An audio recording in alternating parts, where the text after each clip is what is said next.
And welcome back to Here I Stand, a ministry of the Christian Emergency League. I am Pastor James Pittman, the pastor of New Hope Community Church, as always with my partner in crime, Pastor Calvin Lindstrom, pastor of the Church of Christian Liberty. How are you, Calvin? Hey, doing well, James. I should tell our listeners we're dealing with some heavy subjects today. Yes. So these are matters that I believe we should be discussing, but they are weighty matters. Now, when we deal with the gospel, we're always dealing with weighty matters, but these are matters of life and death, especially with respect to children, and then Yes. the terminally ill. So we do want to, in a sense, give a heads up, a warning that these are powerful subjects. We discuss this in prayer and due consideration, not just in a flippant manner. So, James, Yes. If you have small children, by all means, monitor and you make the decision as a parent. We are talking about the Lindsay Clancy case. The Clancy case, as it stands right now, we are taping Thursday. This is pre-recorded. This is Thursday, or approximately 11 a.m. And right now, the Lindsay Clancy case is at its most critical point. As of Thursday, 11 a.m., August 27th, the 5-week murder trial in Plymouth Superior Court has reached closing arguments, and the latest Associated Press reporting says the jury is now deliberating. For those who don't know, Clancy, who's 36 years old, is charged with the January 24th, 2023 deaths of her own children. Cora was 5, Dawson was 3, and Kaylin was 8 months old. The murder took place at the family's home in Duxbury, Massachusetts. The defense does not dispute that Clancy killed the children. The fundamental question for the deliberation of the jury is whether she was criminally responsible for what she did. And that's this distinction in Massachusetts, because it's very important in Massachusetts. Once you claim insanity, the prosecution has the burden of proof beyond a reasonable doubt that Clancy was criminally responsible.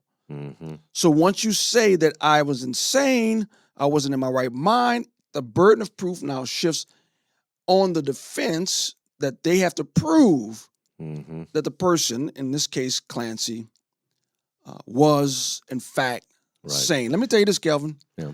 I don't care what you say. This woman cannot be sane killing her 3 children. There's something very, very wrong with her mind. I would say even more so with her soul. Something clearly is wrong. No one's going to debate that. The debate is whether or not she should be held accountable. And I'm sorry, I don't see how you can not hold anyone accountable who murders 3 children, let alone their own. Yeah, James, as you pointed out, the defense does not have to prove this. The prosecution has to prove that she was criminally responsible beyond a reasonable doubt. Yes, they have to prove that she was sane. Right, that's right. So it is the greater burden is on the side of the prosecution rather than the side of the defense. That's the McCowell standard, if I'm pronouncing that correctly. That is in Massachusetts. So, James, I want to be honest. I have not followed this case in significant depth. In part, it's horrible to consider, and much attention has been brought to Lindsay, understandably. Yes. But as you mentioned, we should not forget the fact that there are 3 children who have died in this. And James, I think part of what we're arguing is we live in a culture, sadly, of death. Yeah. That is promoted.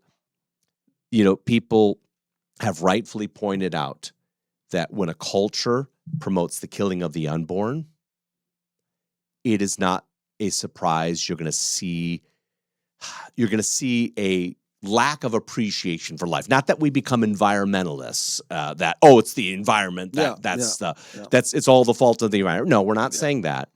But should we, maybe I say this, should we be surprised to see so much violence in our society when in Illinois, every single day in Illinois, it's something like over 200 children are put to death through abortion.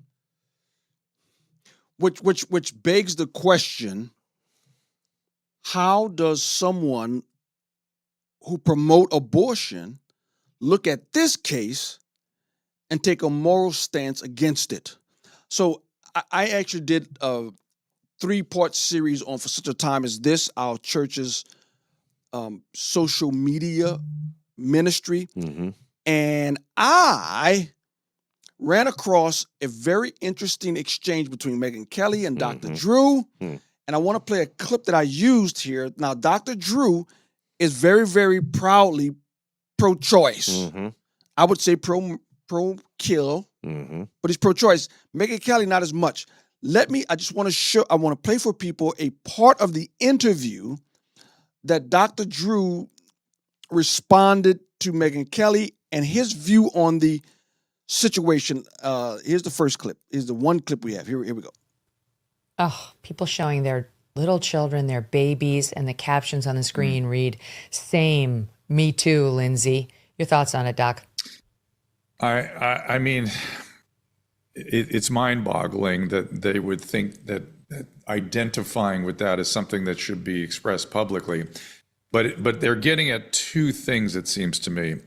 One is the fact that to have thoughts of harming a baby is not uncommon, believe it or not. But you're right, no one does it. But it's always something that women have, it's out of the shadows now with this case. And so women are like, maybe I'm not such a horrible person because I had that thought. That's one thing. But on the other side, they seem to be saying, wanting acknowledgement for how stressful and difficult mothering is, which it is. It's a tough job, and only mothers can do it when there is a mom involved. The child wants mom a lot. And yeah, it's tough. It's probably also tough for your spouse to keep everything together and support it and moving things forward and making sure you're okay. It's hard. So here's where the rub with me comes. He says that's common for women to want to harm their children. I've dealt with a lot of mothers. Maybe it's the people I hang around with. That's not common to me, Calvin. I mean, yeah, you find it common?